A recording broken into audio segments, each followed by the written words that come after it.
What's good, bench warmers? It's your man B coming at you. You know how I do this. Every 68 hours. I'm slipping. Every 168 hours, it's the End of the Bench podcast where we gonna talk sports, we gonna talk real life, and we gonna keep it real funky with you, man. Remember, as you listening to this, you should be hitting the like button, hitting the follow button. Click the link, hit the follow button, subscribe to the show. Make sure your boy blow up on the low-key side of the game. I want to thank everybody who's listening. We're going to have a good time. The NFL, NCAA, MLB, boxing. I got the homie Stacy who bringing the funk on the boxing side of the game, as he always do. We're going to bring up the fact that James Toney said the man was damn near crazy. Big fight this weekend, Triple G and Canelo Alvarez. Y'all heard me and Stacy talk about it before. We're going to talk about it again. We got the NCAA stuff going on. Football is wide open. I do believe this is the first year and one of the only years that the NCAA, we gonna see the parity that we see in the NFL. It's gonna be real serious, y'all. I'm telling you, it's not gonna be like in the past. I don't believe, this is just a belief, this is a hunch, I don't have anything to back it up. What's gonna happen is, I believe we are going to see in the NCAA what we always see in NFL football. A lot of these big name teams gonna get knocked off. I'm looking around the NCAA and I see a whole lot of parity. I see a lot of teams with a lot of holes in it. We're gonna talk about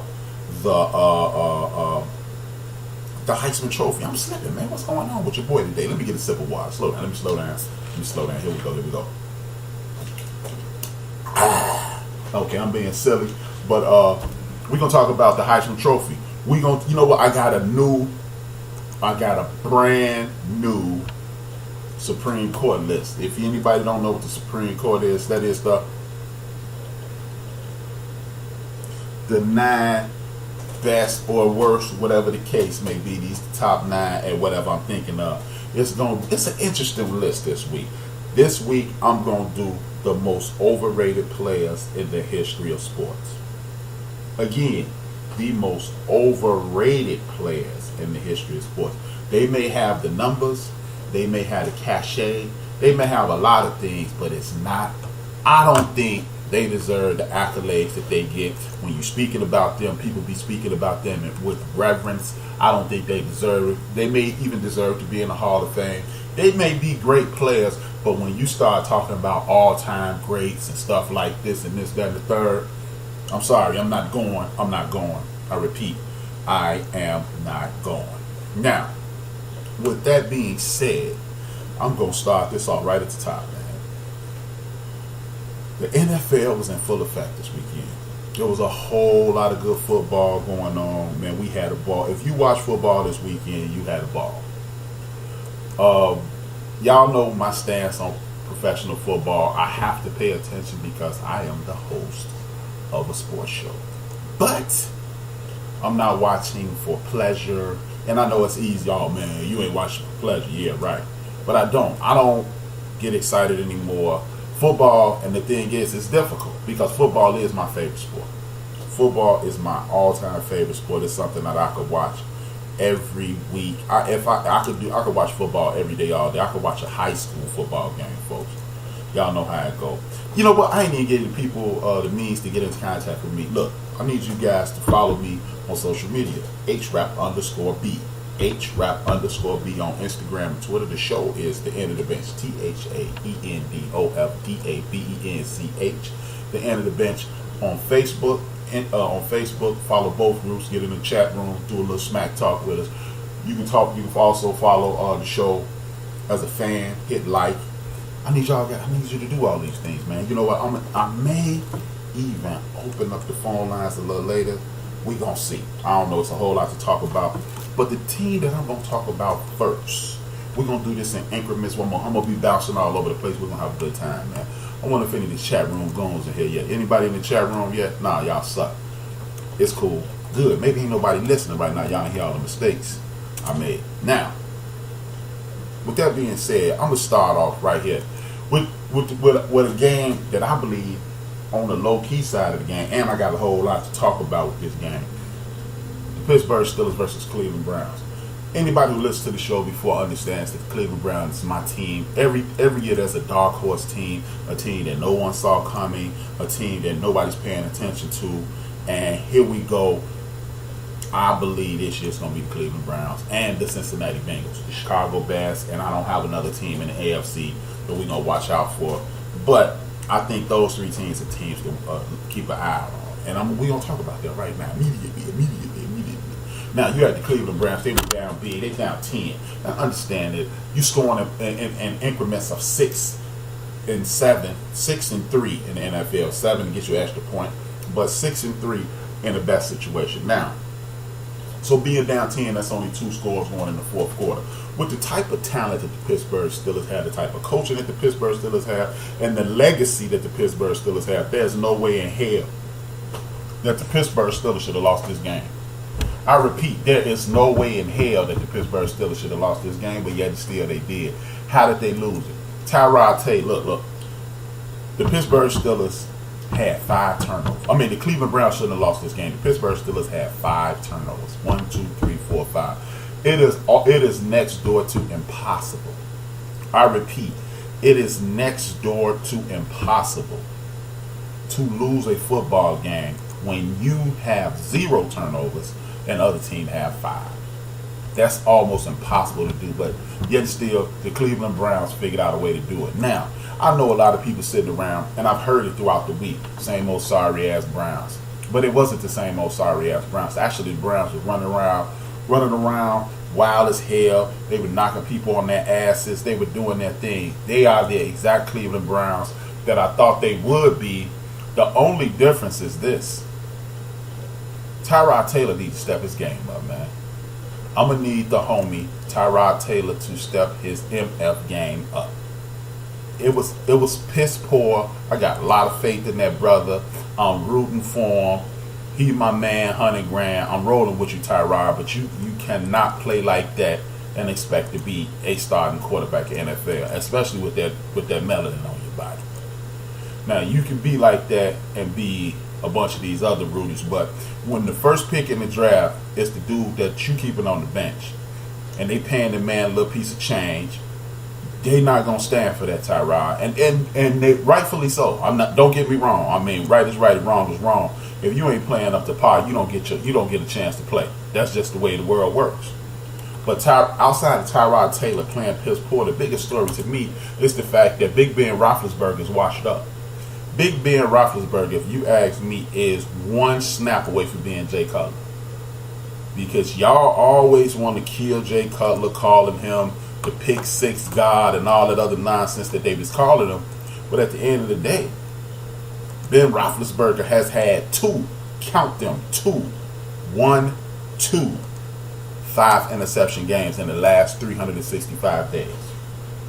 Remember, this dude last season, Ben Roethlisberger threw 5 picks against the Jacksonville Jaguars, a team that didn't nobody think was going to be anything. They was like, man, he ain't on nothing, whatever. But here we go again, not even a year later. It's not even mid-season. It's not late this season. It hasn't been 16 games later, and your man Ben Roethlisberger is back up to his old tricks. The question I have is it over for Ben Roethlisberger? And I'm dead serious. Is it over for Ben Roethlisberger? Why? Where's the heat for him? He stood on TV. You know, the thing that kills me is everybody always killing Aaron Rodgers for, you know, if you drop a ball and he hits you square in the hands, Aaron Rodgers is going to look at you crazy. And people look at him crazy for doing that. And, oh, man, you the quarterback, you supposed to do your thing and then you're supposed to do your thing, and then people gonna feel you and hear what you got to say. No, it doesn't work that way. Big Ben, ain't nobody telling Big Ben he's slipping, and Big Ben is stinking up the joint back-to-back weeks. What's going on with that, people? Talk to me. I don't understand. How is it that Big Ben Roethlisberger is having 5 interception games, and we have the audacity to criticize Mike Tomlin? We have the audacity. Ben Roethlisberger has the audacity to get a coach fired. How is that possible, y'all? Talk to me. How is that possible? Big Ben Roethlisberger is getting coaches fired. And nobody's saying anything. But simultaneously, nobody's tripping when this dude is doing what he's doing. Help me out, y'all. Help me out. I don't get it. Because if this was Jay Cutler, one of those guys, he'd be getting killed right now. He'll be getting killed. Nobody's tripping when this dude is doing. Why does Ben Roethlisberger get the pass? I don't get it, man. I really don't get it. Besides that, you look at this game and people were rocking and socking. You got Myles Garrett, who's definitely a mover and shaker in the NFL. He was definitely worth the pick. A lot of people question that pick because he ended up getting hurt. A lot of people question that pick because they said, oh man, this dude ain't know nothing. Because he said he didn't want he wasn't going to spend 15 years in the NFL. He had other things that he wanted to do. And because he's not a fool, people question his dedication. No, he just realized that at the end of the day, there's a lot more to accomplish in life than being an NFL player. I'm sorry if that's what the case is. Hey Kim, what's up? Welcome aboard. Welcome to the show. How you doing? But he realized that, hey, football is a very small part of your life in the grand scheme of things. Football is a minute... Look, football, even when you are a great player, football lasts about a decade. Think about that. Football lasts about a decade when you are all-time great player.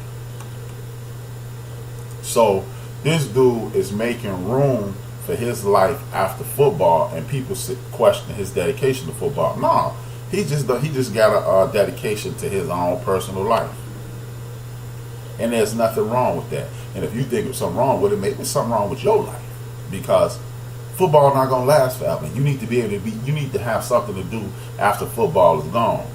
Another thing, football could be taken away from you at the drop of a dime, at the drop of a hat, as a matter of fact. And then what do? He was prepared for it. So when you question if his dedication to football, no, he's just dedicated to his life. He's just dedicated to his life. Sorry, people. If you don't have a backup plan or even a front plan, that brother has one. And when you watched him play this weekend, and when you watched him play throughout the preseason, you saw that Myles Garrett was real deal. He was ready to play. He ready to do his thing, and ain't nobody there to question him.